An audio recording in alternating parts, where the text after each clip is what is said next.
صوفیه صریحا مورد لعن و مورد مذمت ائمه علیهم السلام در احادیث قرار گرفته.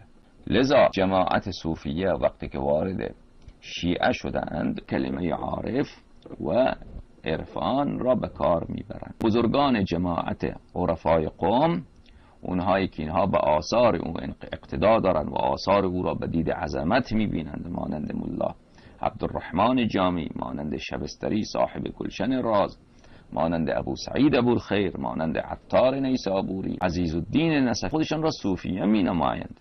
اما جماعت صوفیه قم و تهران که با لباس علماء شیعه در بین مردم ظاهر شده اند و در حوزه های شیعه از سفره امام زمان علیه السلام تغذی می کنند و با کمال بیش وقاحت و بیشرمی و عوام فریبی این چنین وانمود می کنند که گویا عرفان و تصوف دو چیز هست.